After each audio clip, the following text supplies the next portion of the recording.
नजर। माँ, माँ। अरे क्या माँ माँ कर रहा है? बकरी का बच्चा है क्या? अरे माँ, मजाक छोड़ो। मुझे फाइनली वो मेन चौराहे वाली दुकान मिल गई है।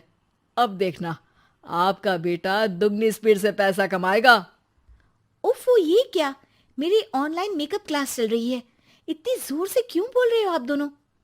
अरे मेरी धर्म पत्नी जी, मेकअप क्लास बाद में करना। वो चौराहे वाली दुकान मिल गई है हमको। अरे वाह! रुको, मैं अपनी माँ को फोन लगाकर बता देती हूँ। अरे मैं भी अपने रिश्तेदारों को बता देती हूँ। कितनी खुशी की बात है। हाँ हाँ, मैं भी अपने दोस्तों को बता देता हूँ। 1 हफ्ते बाद रजिस्ट्री है। बस, घर में खुशी का मौका था। उन तीनों ने अपने अपने फोन उठाए और लोगों में बात फैलाना शुरू कर दिया। और रही सही कसर, श्वेता बहू ने अपने पड़ोस में सबको बताकर कर दी। अरे वर्मा आंटी, अब हम भी जल्दी कार ले लेंगे। घर का रेनोवेशन होगा और ठाट से रहेंगे हम भी। अरे, ऐसा क्या हुआ? लॉटरी बाटरी लग गई है क्या? अरे, इस बार चौराहे वाली मॉल में हमको भी दुकान मिल गई है। दुकान नंबर 21, जो एकदम चौराहे पर है। अब ग्राहक बढ़ेंगे तो आमदनी भी बढ़ेगी ही ना। अरे वाह, कितनी खुशी की बात है। मैं बहुत खुश हूँ तुम्हें इतना खुश देख के। बाकी एक बात कहूँ, सबको मत बताते फिरना। किसी की नजर लग जाएगी तो खुशी की खबर वापस लौट जाएगी। हैं? ऐसे थोड़ी ना होता है। अब डरा रही हो। अरे सही कह रही हूँ। काली नजर कहते हैं इस चीज को, जब आप किसी को कुछ बताओ और वो काम बिगड़ जाए। अरे लेकिन मैं तो। तुमने सबको बता दिया ना? हाँ, फोन लगा लगा के। अब बच के रहना। काली नजर बड़ी खतरनाक होती है। श्वेता इतनी खुश रहती है कि वो वर्मा आंटी की बात पर ध्यान ही नहीं देती, जबकि पड़ोस में और भी लोगों से खुशी की खबर शेयर करती रहती है। अगले दिन राजेश बहुत दुखी होकर घर आता है। अरे बेटा, क्या हुआ? मुंह क्यों सूजा हुआ है? मधुमक्खी ने काट लिया क्या? माँ, वो दुकान किसी और के पास चली गई। किसी ने ज्यादा भाव लगा दिया। अरे पर बात तो आपसे हुई थी ना उस दुकान वाले की। हाँ, आज मैं टोकन अमाउंट देने गया था, तब मुझे पता चला। कोई आकर सुबह मुझसे पहले ही ज्यादा अमाउंट दे गया। हम्म, काली नजर। क्या? क्या कहा? वर्मा आंटी ने समझाया था कि किसी को बताना मत, वरना काली नजर लग जाएगी। अच्छा, तुम्हें उनकी बात मान लेनी चाहिए थी। उनकी बात मान लेती, लेकिन उसके पहले ही सबको बता चुके थे ना हम तीनों। अरे अगली बार से ध्यान रखेंगे। कोई भी नई चीज होगी तो किसी को नहीं बताएंगे। तीनों कुछ दिन ऐसे ही रहते हैं, पर एक दिन श्वेता को एक मेल आता है। राजेश, मेरा ऑनलाइन मेकअप कोर्स कंप्लीट हो गया। अब मैं खुद का पार्लर खोल सकती हूँ। अरे वाह, अपने मोहल्ले में ही खोलते हैं। ये जो घर के सामने दुकान है ना, वहीं। हाँ, यहाँ सस्ती भी मिल जाएगी। अगले दिन श्वेता वर्मा आंटी के पास जाती है, मिठाई का डब्बा लेकर। अरे आओ आओ, कैसे आना हुआ? जोर से नहीं बोलूंगी। वो सामने वाली दुकान है ना, वहां मैं अपनी पार्लर की दुकान खोलने वाली हूँ। उसकी मिठाई है। अरे वाह, बहुत बधाई हो तुमको। हाँ, मैं कमाने लगूंगी तो राजेश पर पूरे घर का बोझ नहीं रहेगा ना आंटी जी। ये तो है।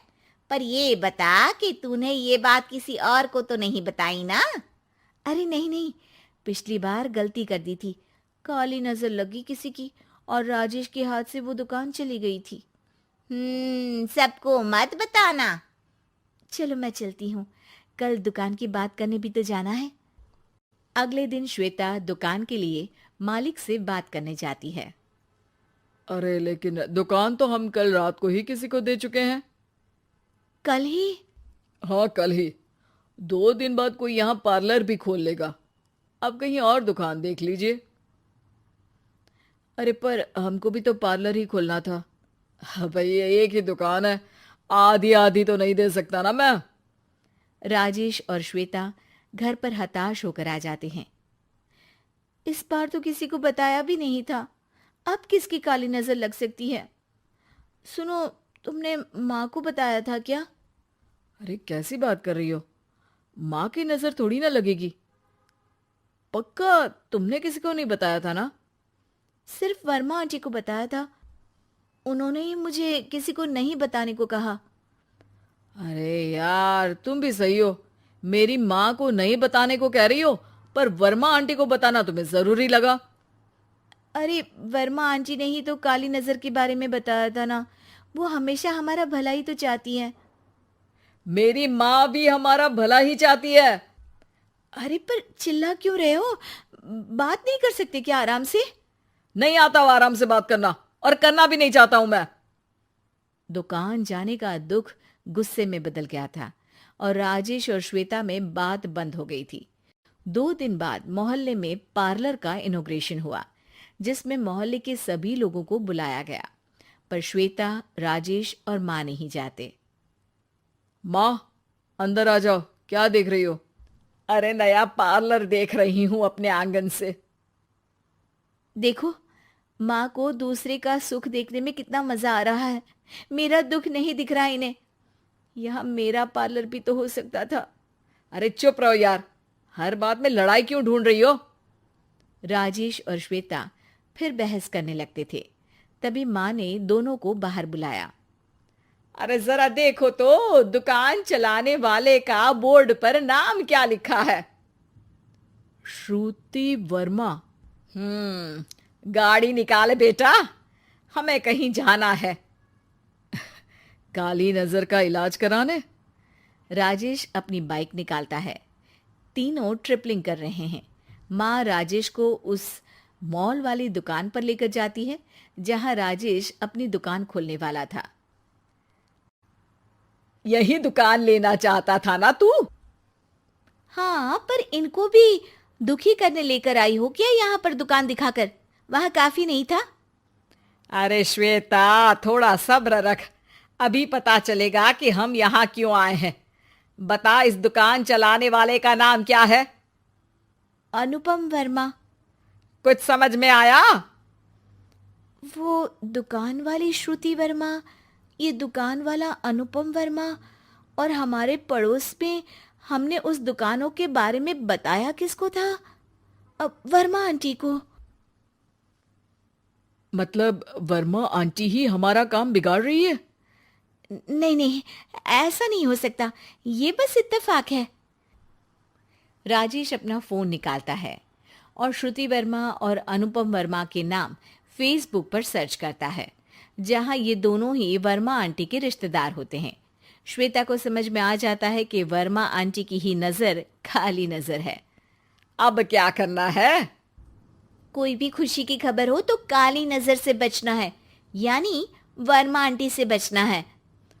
अरे पर मुझे ये समझ में नहीं आया कि वो हमारे साथ ऐसा क्यों करेंगी। अरे बेटा, एक सीख है, दूर के आदमी को आपकी तरक्की से कम परेशानी होगी, पड़ोसी को ज्यादा। दोनों माँ की बात में हामी भरते हैं और अगला काम चुपचाप करने की कसम खाते हैं, ताकि